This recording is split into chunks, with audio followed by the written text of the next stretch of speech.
Welcome back to Smut N Study podcast. I'm Natalie. I'm Amanda. And today we are going to be talking about Chaotic, which is part of the Lords series that we had previously talked about on our podcast.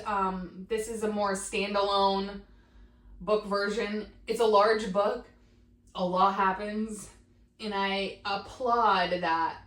If you've read the Lords series, you know that it's 10% plot and 90% a lot of sex.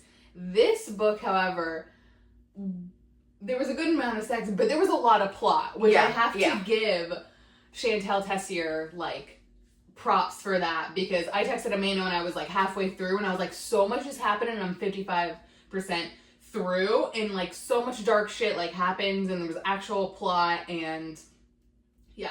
Everett is, a badass bitch, which we talked about that. We love that because a lot of times you get, they're just very helpless or whatever. Yeah, I feel like she's very strong and she's very sassy and she's kind of, her own person. Yeah, her own person, and I just, love how it was, their, banter between each other. Anytime she, a little sliver of her walk, she'd be like, fuck you, you know what I mean? She'd be like, you thought, and he'd be, confused and be like, what? I really like that because I feel like she was not easy to get, you know what I mean? Yeah. She was not gonna be like, oh, okay, you know. She already knew. She's like, you're one of those fuckboy lords. I'm not falling for this shit. Yeah. Get the fuck out of my face. In our one, I will fuck you up. Oh yeah, 100%. In our one episode though, we talked about the Lord series as a whole because we just kind of felt like, as she was saying, most of the books are 10% plot, 90% fucking. So I definitely think that the first three, with Riot, Sin, and Tyson were very much that way. Also, Madness was okay. Yeah, I felt like in Saint's book, that's when it started building up some type of plot to get into more things. And then, when you get to Carnage is when I felt like more of a plot started to thicken. Because Madness, I felt like was pretty big with a plot too. Yeah. And that was another thing, Charlotte kind of was a bad bitch too, because she wasn't a chosen, pretty much. She already had a job right off the bat. She's like, oh, I'm gonna go fuck with the Lords. I mean, her story was also very fucked up too. But yes. And then everybody's story was fucked up. But we just didn't get much of a plot. It was just a lot. Yeah, this one was heavy. This one was definitely heavy. And I don't know what it is because it's the Lords, and then what are the boys at Carnage called? What is their group? It's the Lords. I'm sorry. I don't know why I did this. Why did you put this on me? No, I have to remember. The Lords and the, not the Carnage. No, it's they stay at Carnage, but it's their... God, this is gonna kill me. Okay, so anyways, maybe you guys know, we'll figure it out eventually. We'll eventually get there. But you have the Lords, and then it plots into the dudes living at Carnage, and I felt like Spade Brothers. Thank you. I felt like the Spade Brothers had more plot in their stories than the Lords did. Which, I like, though, because throughout the three Lords books, they're constantly talking about, the Spade Brothers, Spade Brothers, this, Spade Brothers, that, and you're who are these badass bitches over here? These brothers that we need to know. Yeah. So, yes, I really did love that. I also love in, this book, you got, because now it's it's such a growing, series, where it's, now it's, you read Carnage, and now it's everything has already happened to everybody else, and so I liked how it was everybody was together. It was just Sin and Ellie, it was Charlotte and whatever. It was they had their lives. They had their lives and their couples, but it was also cool to read this book of this fucked up story, but then also Cashin, who's the main guy, and this would be seeking out help from his friends Tyson and all of them, and so you got them in with this book too, which was a nice flashback of I miss these characters and these people, and I also felt doing. They have kids and they're pregnant and they have their own lives now, and they have a cat and Charlotte has a cat and all this shirt stuff. That was so funny. It's just it was nice reading and being oh, everyone's doing okay. And I felt throughout these whole series too, I mean, obviously we're talking about Chaotic, but everybody's parents are, like, fucked up in all the series. Even the girls, Yes. like, the chosen girls or whatever. But, like, Cashin's dad was probably the most fucked up of them all. Like, his story was actually really, like, sad. Like, he just was pretty much like, oh, you could die. I would care less. Like, you should just kill yourself. Like, all this stuff. So, like... tortured his mom. And then Cashin, like, watched it, pretty much. Yeah, like... super sad. Yeah, his mom killed herself. Everett was in the cell across from her, watched her do it. Cashin didn't even know that was, like, Everett or Eve, like, in the whatever. Everett's backstory is basically, like, she's worthless to them, and they all tried to, like, impregnate her, basically. Let me get this straight. All the fathers of all the main men in these books tried to impregnate her, which was, like, really fucked up. Even her own dad. Yeah. Which was really effed up. And then basically they couldn't get pregnant, so they basically made her have a hysterectomy, and then they wanted to sell her as what they would call, like, a doll, which reverts back to that whole, like, sex slavery, like, operation that we read about in, like, those past books where it was, like, she was, like, a doll and, like, was, like, trained to find, like, pleasure even when, like, she was basically being, like, raped and, like, tortured and stuff. So her story is, like, jacked up. Yeah. Oh, yeah. And, like, she was getting raped by her brother, which, like, she didn't even know she was getting raped by her brother, even though, I'm like, how do you not know? The half-brother, but a brother. Half-brother, yeah. Which, her other half-brother was, or no, it's Hayden's sister. That, come to find out, that's Hayden's sister. Yeah, it's Hayden's half-sister. Yes. So, yeah. That was another... Yeah, these older men just be sleeping with everybody, so, yeah. Everett had, whatever his fuck-ass name was, who was raping her, that was her half-brother that she knew about. Like, they, like, I think, existed in the same house or whatever, but she later realized that Hayden was her half-brother. But, like, basically kept that to herself because she knew that Hayden, at the time, was going through his shit, so she didn't want to say anything. And that's what I liked about Everett. Everett, I feel like, as her character, really chose to handle a lot of shit on her own. Oh, yeah. And she, like, managed to handle a lot of shit on her own. Like, it wasn't like oh, if you would have said this earlier, like, all of this would have been different. Like, she was just kind of like, he has to help himself, I have to help myself. Like, he can't save me. Like, I'm not gonna make him feel guilty, like, and, like, force him to feel obligated to, like, help me. You know what I mean? Like, she's just like, this is my life, like, whatever. And I'm just like, you know what? Kudos. Yeah, I mean, even though she was, like, luring certain men to hotel rooms and then killing them. And then Cash was like, what is my girl doing? I feel like, though, if I went through the trauma that she went through, I'd be like, every man on this earth has got to die. Yeah. Everybody, I'd be like, every male on this planet needs to die, is what my thought was. And so I don't blame her. But that made her even more of, like, a badass bitch, because the men would be like, oh, this, like, whore, like, I'm gonna get in her pants, and then she'd, like, whoop their ass and kill them. And you were like, and then someone would clean up the mess. You didn't know how to clean up the mess. Yeah, like, I'm like, how do you get that job? But, like, okay, I will say that with all of Shantel Tessier's books and a lot of the dark romances, I feel like it's not really, like, fantasy that does this, but they, like, put songs or, like, playlists throughout the book, and they'll, like, mention, like, oh, this song was, like, blaring through the speakers or wherever. I love it. And so with this book, I never really did it with the last couple books that I read from them, but with this book, I don't know why. I was like, you know what? I'm just going to download the playlist. I'm going to listen to the playlist. I'm not even done with the book. I'm just going to listen to the playlist, which that fucked me up because I'm not even kidding you. I'm listening to the playlist and then some sad-ass song comes on about, like, how someone dies and they'll never get their heart back. And I'm like, someone's dying. Someone's going to die. Like, I'm, like, freaking out a little bit. I'm like, I think I just spoiled the book for myself. Okay, side note from that, if you've been watching any of our videos, and I'm mad at myself that I didn't talk about this while we were filming, but the Edge of Darkness series also has multiple people on Apple have created a playlist because dark romances do. They put, like, playlists where it'd be like, he's getting on his bike to go save her and this is blasting in his ear and you're like, oh, okay. that playlist, if you want to kill yourself, listen to the Edge of Darkness playlist. I'm gonna have to. Those songs are so good, and I think what happens is you start listening to those songs, and then I go on TikTok, and they're like, oh, when you realize this was the song that was playing when this happened, and then you know the song because you listened to the playlist, and I'm like, oh, I actually want to kill myself now because I'm like, why am I crying on the way to work over people that don't exist? Well, literally. That's because I'm listening to that playlist. So now I have to listen to the chaotic playlist. Yeah. So thank you. But I had to throw that in there. So both of these playlists, go and listen. But it's a theme of dark romance. But I do like it, though.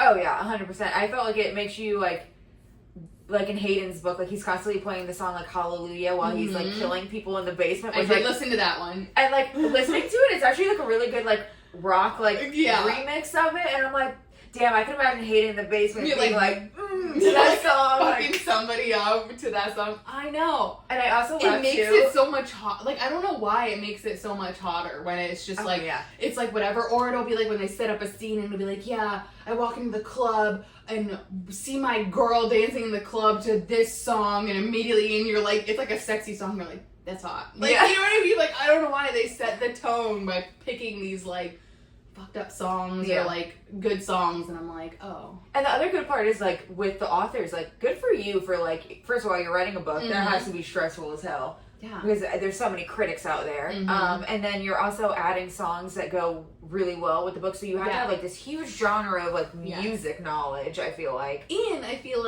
they're not, it is not the top 20 songs. Oh no, they're old songs. They're old songs, new songs, songs you never heard. I didn't know, because why would I know, but I didn't know of a band called Bad Omens. That wasn't in my peripheral of music. And there's 3 songs on the Edge of Darkness playlist, and I'm this is really good. I just feel it opens your eyes, or some really hard rock, or anything where I'm oh, this is genius. How did you think of this song for this situation, and it not be something that is so obvious that you're oh yeah, fucking, it's not a Taylor Swift song or something. No hate, but I'm just saying, you know what I mean? It was something that you're wow, they actually had to it's not think Pink about that. Pony Club. Yeah. It's murdering someone at Pink Pony Club. It's a legitimate thought process. Yeah, I don't know.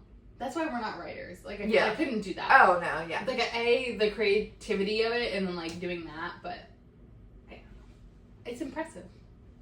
It's impressive to have, that sort of knowledge while writing. But, anyways, this chaotic book is very good.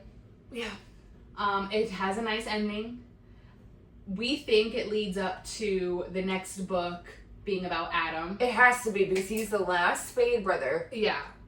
So, if you read this book, I'm kind of I don't know. I hope this book gives a real insight into why he did the things he did, because at the end of Chaotic, I was yo, fuck Adam. Oh yeah, no. I was Adam's story will sum everything up. When Cashin was I don't want anything to do with him, I was fair, dude. Fucking too many fair. Secrets. Too many secrets. Too many why'd you let this happen to my? You don't I'm explain it to me. Little things that this whole book would happen, and then Adam be yeah, I knew that, and you're Adam, why did you say anything? Yeah, but things that could have altered the plot, or altered the way things turned out, and he would just be no, it had to happen that way, or you needed to figure out it wasn't your time to know. Oh, weird shit, and I'm dude, get out of my face. Also, we were talking about this before we even clicked play on the podcast or whatever, but in the last series, or the last podcast that we did on the Lord series, we were saying which couple would you want to be? What life would you be in? Yes. So to sum this up before we even get into it, Ashton, she is the one in Carnage book with Saint. Saint is her guy. She, Saint in those books would like to share her with the other Spade brothers, so Hayden and Cashin as well. So I think she thought in that way that all of them she had a weird love triangle with Hayden to begin with. Yeah, she did. They both loved each other, but then he knew that Saint was weirdly obsessed with Ashton, so he kind of let Saint have her, I guess. Her. Yeah. So they had the connection, which Cashin in that book I felt he was there, but he wasn't touched on a lot. Yeah. But yeah, so Eve, who's with Cash, is weirdly hates Ashton. Yeah. She's like, oh, I've seen you behind the scenes. Like, I don't like you. I think that you're like a bully. She's like, you thought, like, you ran when, like, you thought Saint was dead and, like, everyone got captured and you were just, like, fucking people in Vegas and, like, all this stuff. And then you came back and you thought that you could still be sleeping with people. And, like, now obviously it's, like, everyone's, like, married and it's, like, Charlotte's, like, pregnant and she's just, like, you say and do stupid shit in front of Charlotte, who won't speak up, but she's like, I will, and she's like, you're not gonna, like, sleep with Hayden, like, that's not, like, he doesn't want you, that sort of thing. But I definitely, like, and they talk about it, like, in this book, like, they had, like, a girl-to-girl moment where it's, like, I'm pretty sure, like, Ashton, like, admits that it was hard for her to come back and, like, everything had, like, changed, and she just, I think she still has the idea of, like, all of them, like, loving her or whatever, and it's like they do, but like not the way that like she wants anymore. And you're like, I love Eve though, because in Carnage there's a scene where pretty much they're in a movie theater and I think the Titanic was playing or whatever. So good. And that's when like all three of them sucking on a lollipop, like it's like she's sucking a dick over there. Well, no, because she like hooked up with all three of them in the movie theater, and she's like, "Oh, this is my favorite part. This is my favorite part." And Eve was like texting Cash, she's like, "Oh, the Titanic? Really? What's so important about the Titanic?" And he's over there like, "What? What the fuck are you talking about?" Yeah. Yeah, no, that it's was so funny. Good. Yeah, Eve definitely calls Ashton out on her shit for sure. But back to the original point of this. I take back my answer. Yeah, I think I chose Ashton. I don't want to be Ashton anymore. I don't want to be her. Yeah. I don't know who I would choose now. I don't know who I would choose. Eve just had such a fucked up life that like I don't think I would pick her, even though I really like Ashton. I don't know. Maybe I would pick. I really like. I don't know. I think that I gravitate more towards like Sin and Ellie because I think Sin is like really funny and I just like Ellie. Like I just feel like Ellie's like not really in like a lot of like nonsense and she's just like having babies and she's like, can I just live my life? But I also like Charlotte just because like Charlotte and Hayden like have like a cat and their funny little like relationship is like really cute and shit where it's like they have like a backpack that the cat goes in and she like makes Hayden like take it outside and you just like picture like this massive tatted man with a backpack and a cat. With a cat and it's like really cute. So maybe like one of those. Yeah. But I feel like every other couple besides like being like Ashton would be like I feel like Tyson and his girl like I would want to be Lakin just because of the fact that she went to the dealership with his credit card and he literally gets a call and she literally is like, or they're like, oh, did you buy this $2 million car? And he was like, put it through. She bought a car on his card. I'm like, he's just like, that's my wife. And I'm just like, he's like, I'll let her have her little hissy fit. Yeah, let her buy the car. I'm like, yeah, we need a man like that. But I feel like Riot like is very like ride or die. Like he would literally do anything for her, which they all pretty much are. I feel like Sin is like super protective. Tyson, he just he knows what's up. And then Saint also is just super. He's kind of like Tobias Mitchell, like just a little bit psychotically, way too obsessed with a piece of shit girl that. Absolutely. I don't know. And then Hayden, he's very. I like his story was good. And I think Cashin was kind of like the funny one of the group. Like he ended up buying like a shirt for Hayden that was like, I love pussy or something like that or whatever. But it has like a picture of like their cat or something. Yeah, and he's like, and Charlie's like, oh my god, I can't wait for you to wear this. And Hayden's like, fuck you. It was really good. Yeah, it was really funny. And then he's like, I think I want a dog.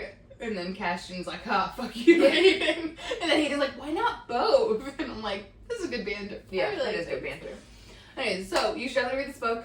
If you haven't, hopefully you have. Because otherwise, we've been rambling. But it's your choice. You should know by now. I mean, we're just telling you little tidbits of the book anyway, so. 10 out of 10, we'll see you like in 6 months when hopefully the next book about Adam comes out. And hopefully we can get like a full summary. It would be nice, like, I don't really know if anyone else would have like a book, but it would be nice if like Adam's story just like finishes up the whole. I think so, but like, apparently they're trying to bring in like the Kings or whatever, which I'm like, that should be a whole nother series on its own. You know, like this is the family. We'll get Adam's story. Hopefully has like a redemption arc because it'll be like in the future, like time has passed and whatever. and then there'll just be one big like family. Like every important male character will have his person. Yeah. Oh yeah. Yeah. Speaking of person, this fucking book, Eve's death, when Cashin thought she was dead for that was the saddest 3 weeks, I legitimately thought that they killed her.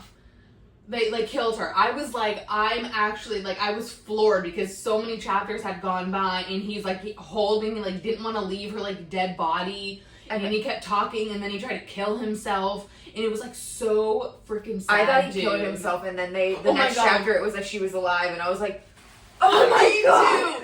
Okay, she walks in the hotel room and he's like face down and she found the note and the gun and I was like, if he's dead, I'm gonna lose my marbles. There was so much. Like, they did that so well. And then we would have hated Adam even more. Yes. They really played my ass. They played my ass, too. Normally, like, we'll text each other and be like, oh my god, like, so-and-so, like, died. And Natalie's in her head, like, read the next chapter, bitch. Like, yeah. But this was, like, multiple chapters. Yeah. Like, it was not like a, you read, like, 4 pages later and it's like, oh, a day goes by surprise. Like, this was 3 week long that he thought his wife had like died, like holding her wedding ring, bro. Dude, that plot twist was also mind blowing because you were just like, oh, okay. So yeah, another reason to read this book, this book was that, but that was good. That fucked me up. She got us. She got us good. You got me crying. For sure. That was so. And then add the country song to it, even worse. Oh no, man. Even the country song. Even though that's the song that I told you that was like talking about dying. That's the song that came on the radio, and he started like beating the radio. Oh, Amanda. See, this is what I'll be doing this week. So thank you. Now you guys all know what I'll be listening to. Yeah. But hope you enjoyed this podcast. Bye.